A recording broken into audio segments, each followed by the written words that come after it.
بسم اللہ الرحمن الرحیم۔ السلام علیکم ناظرین۔ جب ہم بستری سے نفرت ہونے لگے۔ محترم ناظرین، جب ایک شوہر اپنی منکوہہ یعنی اپنی بیوی کے ساتھ خلوص نیت سے ہم بستری کرتا ہے جس سے وہ اور اس کی بیوی دونوں کو خوشی حاصل ہو تو یہ ہم بستری اس کے لیے صدقہ اور ثواب کا باعث ہے۔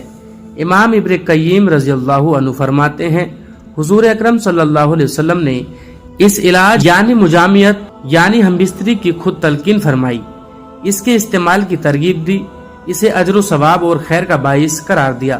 اس میں شک نہیں کہ یہ عمل کامل لذت کا سبب، محبوب کے ساتھ نیکی اور احسان کا ذریعہ، اجر و ثواب کا باعث، خیر و خیرات کا وسیلہ، دل کی خوشی کا سامان، غلط افکار کے ازالہ کی تدبیر اور روح کے ہلکے پھلکے ہونے کی علت ہے۔ اس عمل سے روح کی کثافت اور سختی دھل جاتی ہے، جسم ہلکا اور مزاج معتدل ہو جاتا ہے، صحت بحال اور فاسد مواد کی صفائی ہوتی ہے۔ تو اس بنا پر ہم بستری ترک کر دینا جائز نہیں، کیونکہ ہم بستری اس کا شرعی حق ہے، اور ترک ہم بستری اس کے لیے مضر ہے، کیونکہ عورت کی شہوت مرد کی شہوت سے 99 درجے زیادہ ہوتی ہے۔ حضرت ابو ہریرہ رضی اللہ عنہ نبی کریم صلی اللہ علیہ وسلم سے روایت کرتے ہیں کہ عورت کی شہوت مرد کی شہوت سے 99 درجے زیادہ ہوتی ہے، مگر اللہ تعالیٰ نے ان پر شرم و حیا غالب فرما دی ہے۔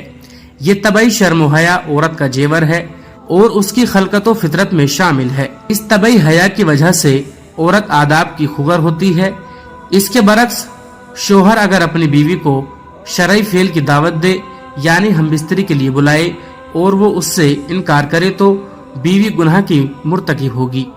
حضرت ابو ہریرہ رضی اللہ عنہ بیان کرتے ہیں کہ نبی کریم صلی اللہ علیہ وسلم نے مردوں کو مخاطب کرتے ہوئے پوچھا، کیا تم میں سے کوئی ایسا آدمی ہے جو اپنی بیوی سے ہم بستری یعنی جمع کرتا ہو تو دروازہ بند کر کے پردہ آگے کر لیتا ہو اور اللہ کے پردے سے اس فعل کو چھپاتا ہو؟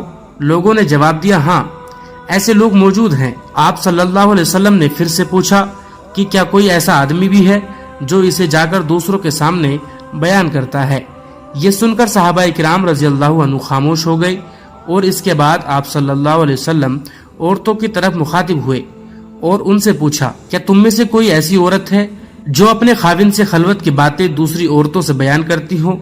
عورتیں خاموش رہیں، لیکن ایک نوجوان عورت اپنے ایک گھٹنے پر کھڑی ہو کر رسول کریم صلی اللہ علیہ وسلم کی طرف جھانکتی ہے اور آپ صلی اللہ علیہ وسلم کی باتیں سن کر کہتی ہے، یا رسول اللہ صلی اللہ علیہ وسلم، خلوت کا ذکر مرد بھی کرتے ہیں اور عورتیں بھی کرتی ہیں۔ فرمایا، جانتے ہو اس کی مثال کیا ہے؟ اس کی مثال یہ ہے کہ جیسے کوئی شیطان عورت کسی شیطان مرد کو سر راہ مل گئی ہو اور اپنی حاجت اس کے ساتھ پوری کی ہو، اور اس درمیان لوگ ان کی طرف دیکھتے رہے ہوں۔ اللہ پاک نے بچے دان پیدا کیا، آلات مباشرت پیدا کیے، مردوں کی پشت اور عورتوں کے سینے میں اولاد کا بیج پیدا کیا، شہوت کو مرد اور عورت دونوں پر مسلط کیا، تو ان باتوں سے جو مقصود الہی ہے وہ کسی عقل مند سے پوشیدہ نہیں۔ اگر کوئی شخص اولاد کے بیج یعنی نطفے کو جایا کرے اور شہوت کو کسی ہیلے سے ٹال دے تو وہ پیدائش کے مقصد سے منحرف رہے گا۔ علماء اور محدثین فرماتے ہیں کہ جب میاں بیوی مباشرت کرنے کا ارادہ کریں تو جسم کا لباس ہٹانے سے پہلے بسم اللہ پڑھ لیا کریں۔ اس سے اللہ تعالیٰ ان کے ارد گرد حفاظت کا ایک پردہ ڈال دیتا ہے، شیطان اور جنات ایسے میاں بیوی کو نہیں دیکھ سکتے۔ اس لیے سنت ہے کہ انسان کپڑے اتارنے یا پہننے کے وقت بسم اللہ پڑھ لیا کرے، تاکہ ان کے گرد اللہ تعالیٰ کی طرف سے حفاظت کی چادر آ جائے اور شیطان اور جنات ان کو دیکھ نہ سکے۔ لوگ سنت کا خیال نہیں رکھتے، جسم سے بغیر بسم اللہ پڑھے لباس ہٹا دیتے ہیں، اس طرح شیطان اور جنات ان کا جسم دیکھ لیتے ہیں۔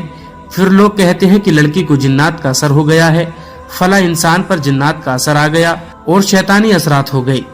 بحیثیت انسان اور مسلمان ہم نبی کریم صلی اللہ علیہ وسلم کی سنت کو چھوڑ کر خود اپنے لیے مصیبتیں خرید لیتے ہیں۔